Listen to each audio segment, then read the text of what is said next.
नमस्कार, आप देख रहे हैं ब्रेकिंग बिहार। मैं सुमन कुमार आपके साथ में। देखिए, अभी हम लोग आए हुए हैं राष्ट्रीय लोक जनशक्ति पार्टी कार्यालय में और यहाँ पर तमाम एनडीए के नेता आए हुए हैं। नवादा के पूर्व सांसद चंदन सिंह, महेश्वर हजारी, श्याम रजक, ये सारे नेता उपस्थित हैं यहाँ पर। और उसके साथ में ही हमारे साथ में रालोसपा के फायर ब्रांड प्रवक्ता चंदन सिंह जी भी हैं। चंदन सिंह जी, आज ये कार्यक्रम काफ़ी धूमधाम से आपके यहाँ मनाया जा रहा है, लेकिन इधर बिहार की राजनीति में जिस प्रकार से उथल पुथल हुआ, कल जैसा कि आपने देखा कि भाजपा ने तेजस्वी यादव पर आरोप लगाया कि उन्होंने अपने बंगले से सामानों की चोरी की है। सर, इस पर क्या कहेंगे? देखिए, आरजेडी की प्रवृत्ति जो है वह उत्पात करने की रही है। हम लोग बहुत पहले जंगल राज भी देख चुके हैं। अभी आपने कुछ समय पहले उत्तर प्रदेश में अखिलेश प्रसाद यादव को देखा होगा, जिन पर टोंटी चोर का आरोप लगा। अब यहाँ पर उप मुख्यमंत्री का आवास है, आवास से 35-40 एसी गायब हो, नल का टोंटी गायब हो, वाश बेसिन गायब हो, प्रिंटर गायब हो, लैपटॉप गायब हो, वाटर कूलर को क्षतिग्रस्त कर दिया गया हो, कारपेट तक उखाड़ लिया गया हो, तो ये तो हवा में तो हो नहीं सकता है। और हम ऐसा भी नहीं कर सकते हैं कि किसी चोर ने आया और वहाँ पर चोरी कर लिया, डाका डाल लिया। यह तो एक अजीबोगरीब स्थिति है कि एक उप मुख्यमंत्री का पद इतना गरिमामयी पद होता है और उस पर रहते हुए अगर आप इस तरीके का कृत्य करेंगे तो आप क्या संदेश देना चाहते हैं? और राष्ट्रीय जनता दल, देखिए, अगर यह सरकार में आती है, राष्ट्रीय जनता दल का कोई कार्यक्रम हो, इनकी आप देख लीजिए रैली, लाठी पियावन और क्या क्या टाइप से होता है, चलावन, तेल पिलावन। गांधी मैदान में यह रैली करेंगे तो अभद्र भाषा का प्रयोग करेंगे। इनके नेता माननीय प्रधानमंत्री का चमड़ी तक खींच लेने की बात करते हैं। तो राष्ट्रीय जनता दल से आप उम्मीद यही कर सकते हैं, इसमें जो विधि सम्मत जो कार्रवाई होनी चाहिए वह मैं राज्य सरकार से आग्रह करूंगा कि वह बहुत महत्वपूर्ण है। अगर उसको किया जाता है तो यह एक नज़ीर पेश करेगी सरकार, और जो भी इसमें दोषी है उसको उचित दंड मिलना चाहिए। हमने इसके बारे में आरजेडी के प्रवक्ता शक्ति सिंह यादव से भी चर्चा किया। उनका साफ आरोप आप लोगों पर है कि तेजस्वी यादव की बढ़ती लोकप्रियता से आप लोग घबरा गए हैं, और कल जिस प्रकार से कोर्ट ने सारे परिवार को, तेजस्वी यादव के परिवार को बेल दिया, आप लोग विषय पर नहीं बात कर रहे हैं, बढ़ते अपराध पर नहीं बात कर रहे हैं, आप लोग गिरते पुल पुलिये पर नहीं बात कर रहे हैं, आप लोग तेजस्वी यादव के परिवार को सामने लाकर अपनी कमियों को छुपाना चाहते हैं, ऐसा आरोप शक्ति सिंह यादव ने लगाया। देखिए, अब कोई भी सभ्य परिवार थाना, पुलिस और कोर्ट मुकदमा नहीं करता है। Tejashwi Prasad Yadav land for job मामले में वो भी अभियुक्त हैं। आदरणीय लालू प्रसाद यादव जी चारा घोटाले में सजा याफ्ता हैं। आप अगर देखिएगा तो सबसे बड़ा परिवारवाद का आरोप भी लालू प्रसाद यादव जी के परिवार पर लगता है।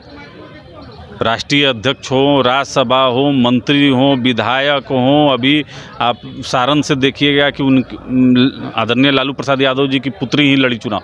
तो पूरे पार्टी पर परिवार का कब्जा है। अब बोलने के लिए तो कुछ बचा नहीं है। आप तो जिस पार्टी में थे उस पर भी तो पूरे परिवार का ही कब्जा था। नहीं, देखिए, बिल्कुल नहीं। अभी रामविलास पासवान तीनों भाई सांसद थे, आपको तो कम से कम बोलने का हक नहीं। देखिए, मैं इसलिए कह रहा हूँ, उसके पीछे तर्क आप समझिए। स्वर्गीय रामविलास पासवान जी 69 में पहली बार विधायक बने, और जब वो विधायक बने और वह सीट खाली हुई, तब तक आदरणीय पशुपति कुमार पारस जी और स्वर्गीय रामचंद्र पासवान जी उनका पोस्टर दीवार पे साटने का काम करते थे। यानी एक एक घर और एक एक गली जहां स्वर्गीय रामविलास पासवान जी संघर्ष किया करते थे, वहीं पशुपति कुमार पारस और स्वर्गीय रामचंद्र पासवान भी किया करते थे। तो संघर्ष से निकला हुआ व्यक्ति और किसी को बैठाना, दोनों में बहुत अंतर है। अच्छा चंदन जी, आपसे जाते जाते हम एक आखिरी सवाल पूछना चाहेंगे। जिस प्रकार से आप देख रहे हैं कि आज हरियाणा और जम्मू कश्मीर का रिजल्ट आया, हरियाणा का रिजल्ट भाजपा के पक्ष में आता दिख रहा है। बिहार विधानसभा के 4 सीटों पर उपचुनाव होना है, इसकी भी अधिसूचना जल्दी ही जारी हो जाएगी, हो सकता है कि 1 सप्ताह के अंदर जारी हो जाए। क्या लोकसभा में जिस तरीके से एनडीए ने आपकी पार्टी को शून्य दिखाया, ठेंगा दिखाया, क्या आपको लगता है कि इन चारों विधानसभा उपचुनाव में भी आपकी पार्टी को ठेंगा दिखाया जाएगा? देखिए, आपका सबसे पहला प्रश्न हरियाणा पे था। देखिए, हरियाणा में यह साबित हो गया कि इंडिया गठबंधन के द्वारा जो एक भ्रम फैलाया जा रहा था वह स्पष्ट हो गया। जनता ने मन बनाया था कि किसको देना है वोट, वो चुपचाप साइलेंटली वो वोट दिया और वो पब्लिक के सामने है कि वहाँ भारतीय जनता पार्टी की सरकार बनने जा रही है। रहा बात बिहार के संदर्भ में, चुनाव आयोग की नोटिफिकेशन आएगी तो साथ में महाराष्ट्र का चुनाव, झारखंड का चुनाव और बिहार का जो 4 उपचुनाव है, उत्तर प्रदेश के जो 10 उपचुनाव हैं वह सभी साथ में होंगे। और जहाँ तक बात रही कि 2024 में राष्ट्रीय लोक जनशक्ति पार्टी को एक भी सीट नहीं मिली, हम कॉम्प्रोमाइज़ किए चूँकि बड़ा उद्देश्य था। माननीय नरेंद्र मोदी जी को तीसरी बार प्रधानमंत्री बनाना था, हमारे नेता ने सेक्रीफाइस किया अपने को जलाकर। लेकिन बिहार विधानसभा में यह चीज़ संभव नहीं है। मतलब आप लोग अपने हक की बात करेंगे ना? सम्मानजनक सीटों पर बात होगी तो गठबंधन में रहकर हम चुनाव लड़ेंगे, सभी साथियों को मदद भी करेंगे। मतलब आप लोग चुनाव लड़ेंगे ना सर? अन्यथा 243 पर हमारी तैयारी है।